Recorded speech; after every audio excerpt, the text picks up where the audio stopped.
মাইক্রোটেকের circuit. সেই মাইক্রোটেকের ব্রহ্মাস্ত্র, actually ব্রহ্মাস্ত্রই বলা উচিত, কারণ এটা সমস্ত মেকানিকের ড্রিম। কারণ এই জিনিস থাকলেই তুমি প্রপার কাম শিখতে পারবা। কারণ আমি আমার লাইফে, আমি আমার মানে রিপেয়ারিং ক্যারিয়ারে প্রচুর প্রবলেমে ফেসে গেছি। কারণ আমার কাছে নাই proper circuit, proper pin out, proper voltage. But আমার মধ্যে আরো 10 জন মেকানিক সেম প্রবলেমে, সেম সিচুয়েশনে পড়ে আছে। তো আমি চাই আমি যে স্ট্রাগলগুলো করছি সেই স্ট্রাগলগুলো যেন তারা না করে এই জিনিসের মাধ্যমে যেন তারা একদম full to final A to Z ভালো করে শিখতে পারে। তাহলে তোমাদের কি মনে হয় এই জিনিস দিয়ে কাম শেখা যাবে কি যাবে না? অবশ্যই 100%। আর এটাতে কি এমন খাসিয়াত আছে? খাসিয়াত বলতে আমরা যারা জিরো লেভেল দেখতে পাবো তাদেরকে। সো ফাইনালি বন্ধুরা, আমরা তো প্রচুর ব্যস্ত কাজে। আর একটা চার্জার, যেটা হলো মাইক্রোটেকের চার্জার, তো সেই মাইক্রোটেক চার্জারের মসপেট কেটে গেছিল। তো আমরা মসপেট লাগালাম। আর আনফর্চুনেটলি ভিডিওটা সম্পূর্ণ দেখাতে পারলাম না, কারণ জানুয়ারি মাসের 15 তারিখ থেকে ডিটেলসে ভিডিও আসবে। আর এই মুহূর্তে আমরা ব্যস্ত, তার জন্য কোনো ভিডিও বানাতে পারতেছি না। কিন্তু চার্জার প্রচুর কাজ করতেছি, বাট আনফর্চুনেটলি ভিডিও বানানো যাচ্ছে না। তো একটু এক ঝলক তোমাদেরকে একটু মানে বেসিক কনসেপ্ট বলি। তার সঙ্গে সঙ্গে এবার তোমাদেরকে যেটা বলছি সেটা একদম অরিজিনাল না, তার সঙ্গে প্রুফ আছে। যেমন আমার এই দাদা আছে, অনেকদিন থেকে আছে, এই দাদাও একটা নতুন দাদা আছে, অনেকদিন থেকে আছে। তো ইনাদেরকে যা শেখাবো তো তোমাদেরকেও তাই বলবো। তো আমার এখানে যে একটা সিঙ্গেল ক্যাপাসিটার আছে, সেই ক্যাপাসিটারটা হলো PFC ক্যাপাসিটারের মেন কন্ডেন্সার, যার থাকবে ভোল্টেজ 370 থেকে 380 অ্যাপ্রক্স ভোল্টেজ থাকবে।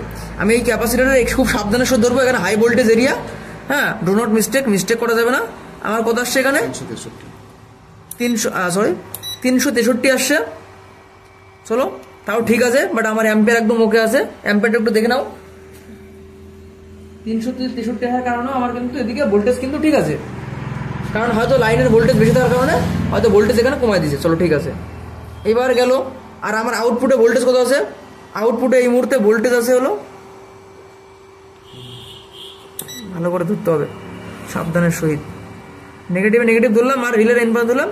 আমার 60 ভোল্টেজ আছে, ঠিক আছে, এটা ঠিক আছে। আর কি ভোল্টেজ চেক করবো? এখানে চেক করবো নেগেটিভ রেখে আমার এই পিনে কত ভোল্টেজ আছে? 2.4, 2.5। আর এইখানটা থাকে আমার হলো ওই যে বলছিলাম 24 থেকে 27।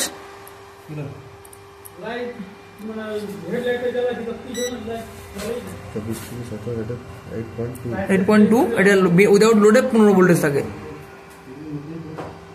আর এখানে আছে তোমার হলো উইথ লোডে 5 ভোল্টেজ। একটা হবে উইদাউট লোড, একটা হবে উইথ লোড, ঠিক আছে। আর এখানে আমি এবার ব্যাটারি নেগেটিভ ধরলে পরে আমার এই প্রান্তে পাবো 12 ভোল্টেজ, ঠিক আছে। 13 ভোল্টেজ যাচ্ছি, সেই 13 ভোল্টেজটা 12 ভোল্টেজে বলো। এখানে আমার রিলেতে যাচ্ছে। এবার এখান থেকে ইন্ডাক্টর কয়েল হয়ে, এখান থেকে একটা জাম্পার হয়ে আমার এখানে আসছে। এখানে আমার যে লাগানো আছে তোমার হলো 78.5, যেখান থেকে 5 ভোল্ট তৈরি হচ্ছে, দেখতে পাচ্ছ 5 ভোল্ট, 4.8 ভোল্ট। সেই 5 ভোল্টেজ আমার যাচ্ছে কোথায়? আমার মেন আইসিতে 5 ভোল্ট যাচ্ছে, এই যে দেখো, ঠিক আছে, 4.8 ভোল্ট। আর এখান থেকে আমার ডিসি সেন্স নিজে তারটা আছে, এই তার দিয়ে আমার এখানে 300 কে রেজিস্ট্যান্স আছে, 300 কে রেজিস্ট্যান্স এখানে কিনেছে ডিসি সেন্স 600। আর 600 ওই প্রান্তে হবে 5.6, 5.4, ঠিক আছে। আর যখন চার্জার খান চালু হবে আর উইদাউট স্টার্টে হবে হলো এখানে 0.7 ভোল্টেজ। আর এখন চালু হয়েছে যেহেতু 2.6, 2.5 এরকম থাকবে, ঠিক আছে। আর এখানে একটা TL43 নামের যন্ত্র আছে। এই আউটপুটের ভোল্টেজ থেকে এই প্যান্টের লাইন আছে TL43-তে আসছে। আর এখান থেকে লাইনটাকে ভোল্টেজ ডাউন করে এখানে নিয়ে যাবে 2.4 বা 2.2 থেকে 2.4, ঠিক আছে, 2.3 আছে, ঠিক আছে। আর এখানে যদি 2.5 হয়ে যায় তাহলে আউটপুটের ভোল্টেজ আমার কি হবে? কমে যাবে। আর এই মুহূর্তে আমার সবকিছু একদম অ্যাকুরেট কাজ করে দিচ্ছে, যে কারণে আমার সবকিছু একদম ঠিকঠাক আছে। আর এটা আমার এসি সেন্সর আছে, এসি সেন্স। সেই এসি সেন্সের এই প্রান্তে আমার কত ভোল্টেজ আসবে? আমি যদি এটাতে এসিতে দিই তাহলে এসিতে ভোল্টেজ আসবে অ্যাপ্রক্স 30 থেকে 32 এই ভোল্টেজটা থাকে, ঠিক আছে। দেখছো, কথা কিন্তু একদম অ্যাকুরেট। 30 থেকে 32। যদি এখানকার যদি ভোল্টেজ ডাউন হবে তাহলে কিন্তু আমার এসি সেন্সে প্রবলেম হবে। তখন আমার কি দেখাবে? তখন mains on fault plus 25% blinking. তার মানে বুঝতে হবে আমার এসি সেন্সে প্রবলেম হয়েছে। তো সো গাইস, এই ছিল একটা ছোট্ট ওভারঅল ভিডিও। তো সেই ভিডিওটা আমাদের কমপ্লিট এখানেই করতেছি। আর আমরা অতি শীঘ্রই এবার যেমন এই চার্জার, এটা ইসম্যানের চার্জার আছে, মাইক্রোটেক ওখানে আছে, হ্যাঁ ওখানে আছে, ওটা এক্সুমের। তো আমাদের কাছে ডায়াগ্রামের তো অভাব নাই, সম্পূর্ণ ডায়াগ্রামে আছে। আর আমাদের ফাইনাল হচ্ছে, তো এই দেখো এটা হচ্ছে সেই, তুমি একটা প্রান্ত ধরো, এটা হচ্ছে সেই এক্সুমের দাদা, এটা এক্সুমের এটা 15 অ্যাম্পিয়ারের সার্কিট, ঠিক আছে। আর এইটা হচ্ছে আমাদের সেই মাইক্রোটেকের সার্কিট, সেই মাইক্রোটেকের ব্রহ্মাস্ত্র। অ্যাকচুয়ালি ব্রহ্মাস্ত্রই বলা উচিত, কারণ এটা সমস্ত মেকানিক্যাল ড্রিম। কারণ এই জিনিস থাকলেই তুমি প্রপার কাম শিখতে পারবা। কারণ আমি আমার লাইফে, আমি আমার মানে রিপেয়ারিং ক্যারিয়ারে প্রচুর প্রবলেমে ফেসে গেছি। কারণ আমার কাছে নাই proper circuit, proper pin out, proper voltage. But আমার মতো আরো 10 জন মেকানিক সেম প্রবলেমে সেম সিচুয়েশনে পড়ে আছে। তো আমি চাই আমি যে স্ট্রাগল গুলো করছি, সেই স্ট্রাগল গুলো যেন তারা না করে এই জিনিসের মাধ্যমে যেন তারা একদম full to final A to Z ভালো করে শিখতে পারে। তাহলে তোমাদের কি মনে হয় এই জিনিস দিয়ে কাম শেখা যাবে কি যাবে না? অবশ্যই 100%। আর এটাতে কি এমন খাসিয়ত আছে? খাসিয়ত বলতে আমরা যারা জিরো লেভেল তাদেরকে। তো তোমার কি দাদা মনে হয় এই মালটা দিয়ে কি, মানে এই সার্কিট দিয়ে কি এই মানে কাজ শেখা সম্ভব? 100% সম্ভব। যেহেতু আমাদের কাছে মাস্টারমশাই যিনি বসে আছেন, উপরন্তু আমাদের কাছে আছে ওয়াও ডায়াগ্রাম, যেটা আমাদের ব্রহ্মাস্ত্র। আর দ্বিতীয় নম্বর হলো আমাদের কাছে সবসময় পড়ে আছে বিসিবি, এগুলো দিয়ে 100%। যেহেতু এখানে আমাদের অন্ধ মানুষে দেখে বলতে পারবে যে কোথায় কোথায় লাইন গিয়েছে। পুরো সিমেট্রিক ডায়াগ্রাম দেওয়া, পুরো সিমেট্রিক ডায়াগ্রাম। এটাকে দেখো, এটাকে তো আর নর্মাল মানুষ ফট করে বুঝতে পারবে না। এটা বুঝতে গেলে মানে আমি যে পার্টিকুলার ভিডিও বানাবো, যেগুলো আর কি মানে প্রাইভেট ভিডিও, মানে যারা আমাদের কাছ থেকে এটা পারচেস করবে শুধুমাত্র তাদের জন্যই। এবার ডায়াগ্রাম রিড করার জন্য একটু এক্সপিরিয়েন্স দরকার হয়। বাট আমার ওই ভিডিওতে মানে এটা তো আমাদের ডেমো ভার্সন, যেটা আমি তোমাদেরকে ওপেন দেখাচ্ছি। বাট আমাদের যেটা এক্সক্লুসিভ, যেখানে যেটা প্রত্যেকটা পিন আউট, প্রত্যেকটা ভোল্টেজ, প্রত্যেকটা জায়গার যে ডিটেলস আছে সেটা আমরা দেখাচ্ছি না।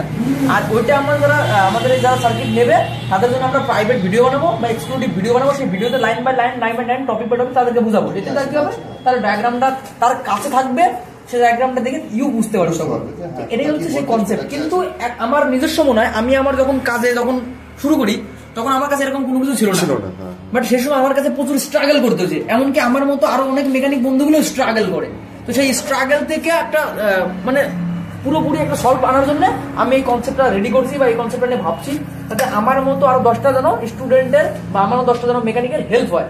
তো জানি না এটা কত কি হবে, 100% এখানে হয়ে যাবে। আর যেটা তারপরেই ওটা বলা যাবে নেক্সট পরে থেকে। তো এই হচ্ছে গল্প। তো থাকা থাক, এটা হচ্ছে আমাদের ফাইনাল শুরু হচ্ছে 15 তারিখে জানুয়ারি মাসে, পুরো ফাইনাল ডিস্ট্রিবিউট শুরু হবে। আর তোমরা তোমাদের ফেভারিট ইউটিউবারের সঙ্গে আমাকে দেখতে পারবে, যেমন পরিমল সিংহ, ডিডি ইলেকট্রনিক্স, তারপরে আরো যেমন আরো অনেক টিচার আছে, তাদের সঙ্গে আমরা কোলাবোরেশনে ভিডিও বানাবো, যেটা থাকবে একদম natural and authentic and original conversation. যেটা অ্যাকচুয়ালি ভালো দিক, খারাপ দিক, কি ইমপ্রুভমেন্ট করতে হবে, কোনটা ইমপ্রুভমেন্ট করা উচিত বা কোনটা করা উচিত না, কোনটা করলে বেটার হবে, কোনটা করলে বেটার হবে শিখতে পারবে, সবকিছু আমরা পার্টিতে আলোচনা করবো। আর প্রতিদিন আমরা নিজেদেরকে আপগ্রেড করবো, আমিও নিজে আপগ্রেড হবো, আর আপনাদেরকেও আমি আমার ভিডিও থ্রু আপগ্রেড করার চেষ্টা করবো। আর আপনারা যদি নিজেকে একটু লেভেল আপ করতে চান, তাহলে আমি নিজে একটা কথা বলবো যে নিজের উপর ইনভেস্টমেন্ট করুন, নিজের কাজের উপর ইনভেস্টমেন্ট করুন, তবেই আপনি আর আপনার কাজ দুটোই নেক্সট লেভেলে পৌঁছাবে। তো নেক্সট লেভেল কিছু করার জন্য নেক্সট লেভেলের কিছু